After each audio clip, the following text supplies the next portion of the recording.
If you were to pick up your instrument, sit down to write or rehearse, practice right now, or schedule even a show for your band, write an email, and you're being met with an overwhelming, looming darkness of, I don't want to do it.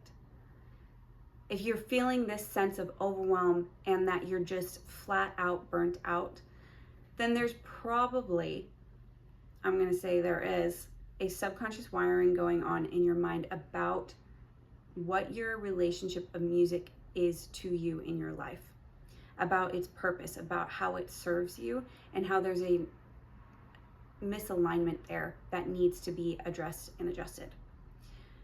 So here's how, in this video, you can repair this emotionally addictive and toxic relationship with your musicianship, with your career, and actually have the career you want. One that's full of freedom, full of flexibility built into structure, one that doesn't overwhelm you. So you can learn from my experience. Here's a bit of my backstory in music. I started playing trumpet when I was about 10 years old, but the desire to play that instrument and be like the 5th grade band kids, carrying their instruments first thing when they got to school, and I would see them down the hallway, was when I was 8 in 3rd grade.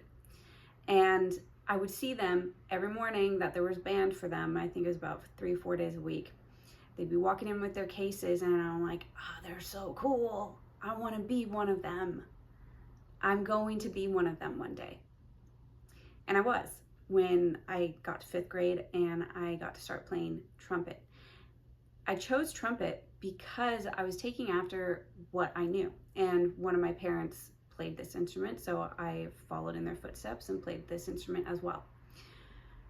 What you don't know when you're a kid, though, is that when you follow what you know, you're going to mimic everything that comes with it, even the subconscious, under the radar stuff.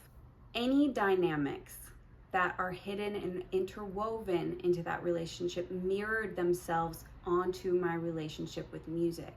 So what this meant was that I actually developed a lot of negative self-limiting beliefs in my musicianship just because of the origin of my music story.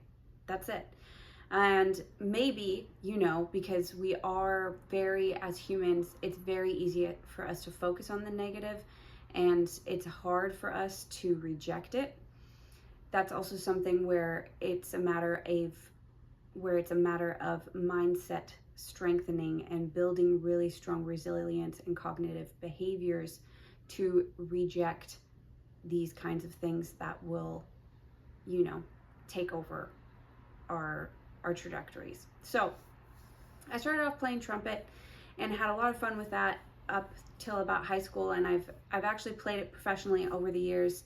But really what I ended up taking up was singing. I started singing in middle school, and that developed over the years. Then eventually getting to college, I decided to study composition, got a minor in worship arts, so I've done worship leadership as well as band leadership now with Blackbird Collective Band, and my whole career has just continued to develop and blossom over time, just from those days in the hallway of that first spark of seeing kids walk with their instrument cases into their classrooms down the hallway. So the thing about development, and here is point 1 for you to break any toxic patterning that you have in your relationship with your music, with your artistry and your craft and your career. You have to know your origin story. And based off of what I just shared, you have to know the who's, the what's, the where's, the why's. Other things that were built into this origin story, I chose trumpet, right? I was able to go get my own trumpet after I borrowed my parents' trumpet for like the first week of band. I got my own trumpet. So this was my first instrument, I believe. Was it my first instrument? I did get a drum set, I think maybe the year prior for Christmas, but I didn't do that seriously. It was just kind of for fun, and I didn't know what I was doing with the drum set. I still want to get another one day, a pearl. So with my trumpet and with this side of my artistry, it's where I began to learn music, which is actually what a college professor told me when he asked me, how did you get started in music? And I said the trumpet. I was like, well, first, technically recorder club, which is also a B flat instrument, I'm pretty sure, if I'm remembering that correctly. But the fact of the matter is I've learned music from in a transposed instrument. I've learned music in a transposed instrument. Likewise, when this comes to development, this tends to pour over into other areas of your life. So I've learned a lot of life in a transposed, behind the radar sense of things, not very direct. It's an indirect approach is what I'm getting at. And this is very important for you to know your origin story, because when you know the who's, the what's, the why's, the where's, to err on this a little bit more, we lived in an area of town that wasn't the most spectacular, and I was able to get this trumpet and bring it home. And just the matter of getting to carry that around was such a prideful thing for me. I was so proud of it, to be able to carry this to and from school. And it was just, you know, it's kind of like your baby you're taking care of. It's really important to know these things, what your origin story is, and the interwoven things with the dynamics of that relationship. A great example of this, seeing a very positive relationship of origin with music, is Buddy Guy, one of the best blues guitar players in the world. I think probably the best. When he first heard a guitar and saw a guitar, wanted one so bad he made one. He took out screen wires from the screens that his parents had bought, and this is living in a very rural area with, I'm not sure if they had electricity at this point, but he took out these wires of a screen for the window, which meant mosquitoes could get in. But he took these wires out so that he could make a guitar. This was his desire, right? This was the origin of his desire to play this instrument, to do this career. And then when he moved and he was in the right place, right time, someone saw him playing on a guitar or holding a guitar at a store.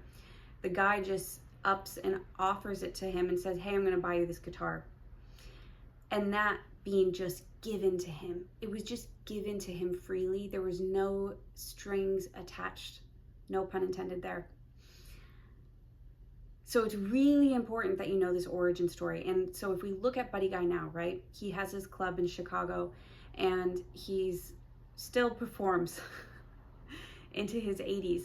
And if you haven't met him, he's a really sweet guy. If you ever make it to the club, he is a very sweet guy. But back to the origin story. If you don't have that, and Buddy Guy's story is a perfect example of, it was just freely given to him. He was able to just run and go with it, right? And if you don't have that as your origin story, that's where the alignment and the realignment needs to happen for you. Because if you don't feel like you can just go and just run and fly and do the thing, then there's something going on in the background that is going to keep weighing down on you until you take the time to work through it. And this is something I do in voice work in a few of my programs, Amplify Your Voice, the Embodied Voice Cohort, and then you can also work with me one-on-one in voice coaching. Voice coaching isn't particular to singers. It is from the philosophy of I am, and in the beginning, God created. You don't have to believe in God. You don't have to be spiritual to work with me. That is just my own philosophy of the instrument that was built in your body, was designed for you to regulate, communicate, and navigate. And if you know how to use the instrument, you are going to generate and filter out anything that's not meant for you. You're going to generate what you want in life, your outcomes, your desires, your dreams. So more info with the links below for that. And remember, just know the who's, how's, what's, where's, why's about your origin story so that you can get really dialed in on who you are as an artist. Because being an artist, it's not a reflection of your worth. You can't make your artistry, your identity as an artist reflective of your worth. And if that's going on, then it's just going to keep holding you back. Okay, so on that note, your income does not define your musicianship. your artistry. It does not define how good you are. Your income is a reflection of choice, decisions, and how much and how many people you've helped. That's it. That's it.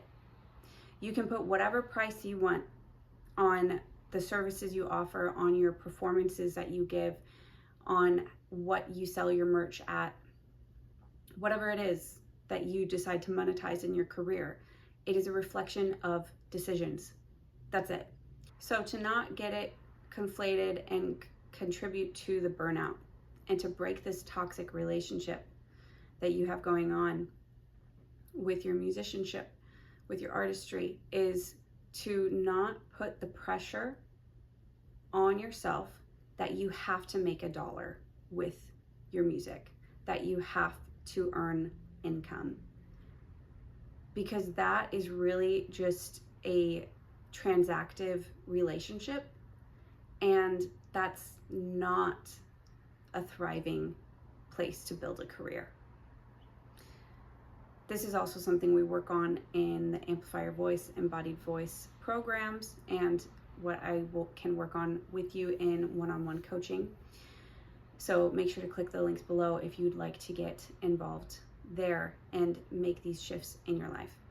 Okay, point 3, you have to get really serious about what's required for you to achieve your goals.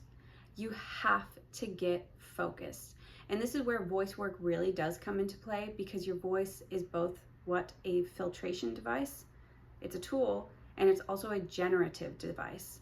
So there's a balance, right, of what you need to say and speak and label and release, process out of your system, and also generate the outcomes and the direction that you're going and what you want. You have to get so specific on these, because if you're not hyper specific, you're going to keep tolerating and entertaining options. And over time, the toleration and entertainment of options that doesn't align with your trajectory is going to wear you down. And coming back to it, right? The foundation of your music career. So going back to that origin story, looking at Buddy Guy in comparison to mine, which I would say mine is pretty positive, but given the nuances and the things of the dynamic of mirroring that I had interwoven to my origin story, I've had a lot to work through myself. Going back to that origin story, you want an origin, you want a foundation that is just, here it is, go run, go build, go fly, go create the thing. There are no constraints. You define the structure. You define how good it's going to be, how wonderful it's going to be. You get to define all of that. But if that origin story, right, going back to the origin story, if that origin story has any of these negative, toxic, emotional nuances and hidden frameworks and subconscious wiring attached to it, you're going to keep generating a career that is dependent on that. Again, this is where voice work comes into play, and I can help you work through that subconscious wiring so that you get off of this transactive relationship in your music career, because it's exhausting. You don't have to do it. There's a better way to build. Think of the Buddy Guy example of an origin story of what can I do to make this result in my life, as opposed to what do I have to sacrifice in order to keep it in my life. There's a difference. Make sure to hit the like, subscribe, and share this with a friend who would benefit. And I hope to see you in Amplify Your Voice Embodied Cohort or work with you one-on-one. Thanks again, and I'll see you in my next video.